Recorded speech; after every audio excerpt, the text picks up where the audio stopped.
2 Kings 5.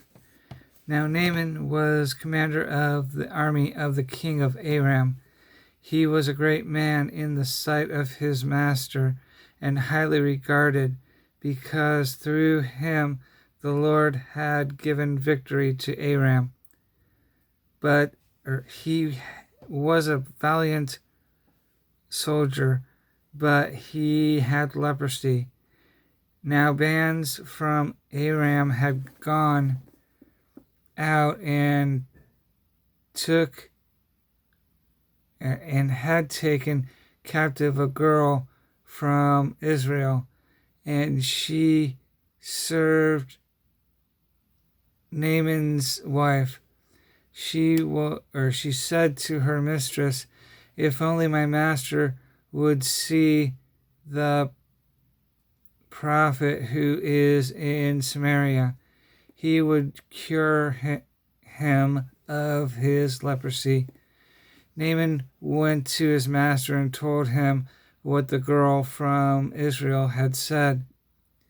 "By all means go," the king of Aram replied. "I will send a letter to the king of Israel."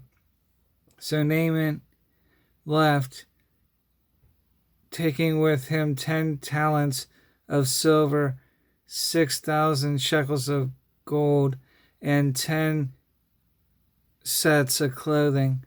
The letter that he took to the king of Israel read, "With this letter I am sending my servant Naaman to you, so that you may cure him of his leprosy."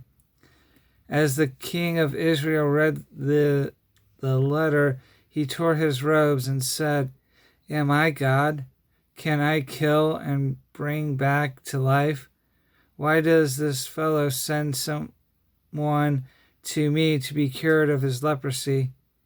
See how he is trying to pick a quarrel with me?" When Elisha, the man of God, heard that the king of Israel had torn his robes, he sent him this message: "Why have you torn your robes?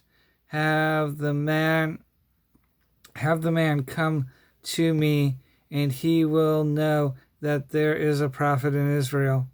So Naaman went with his horses and chariots and stopped at the door of Elisha's house. Elijah sent a messenger to say to him, "Go, wash yourself 7 times in the Jordan, and your flesh will be restored, and you will be cleansed."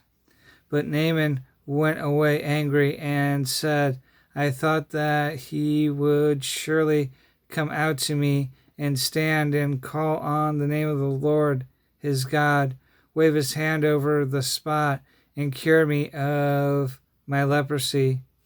Are not Abnan and Pharpar, the rivers of Damascus, better than any of the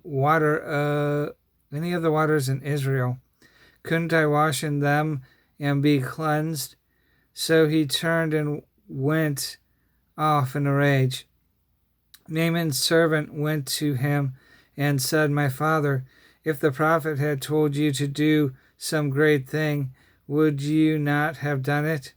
How much more when he tells you, 'Wash and be cleansed'?"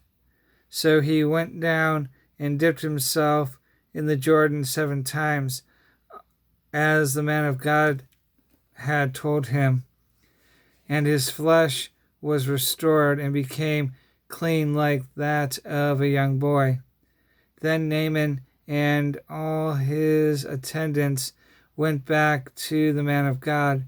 He stood before him and said, "Now I know that there is no God in all the world except in Israel. Please accept now a gift from your servant." The prophet answered, "As surely as the Lord lives, whom I serve, I will not accept a thing." And even though Naaman urged him, he refused. If you will not, said Naaman, please let your servant be given as much earth as a pair of mules can carry, for your servant will never again make burnt offerings and sacrifices to any other god but the Lord. But may the Lord forgive your servant for his one thing. When my master enters the temple of Rimmon, to bow down, and he is leaning on my arm, and I bowed there also. When I bowed down in the temple of Rimmon, may the Lord forgive your servant of this. Go in peace, Elijah said. After Naaman had traveled some distance, Gehazi, the servant of Elijah, the man of God, said to him, my master was too easy on Naaman, this Aramean, by not accepting from him what he brought. As surely as the Lord lives, I will run after him and get something from him. So Gehazi hurried after Naaman. When Naaman saw him running toward him, he got down from the chariot to meet him. Is everything all right? He asked. Everything is all right, Gehazi answered. My master sent me to say, 2 young men from the company of the prophets have just come to me from the hill country of Ephraim. Please give them a talent of silver and 2 sets of clothes. But by all means, take 2 talents, said Naaman. He urged Gehazi to accept them, and then tied up the 2 talents of silver in 2 bags with 2 sets of clothes.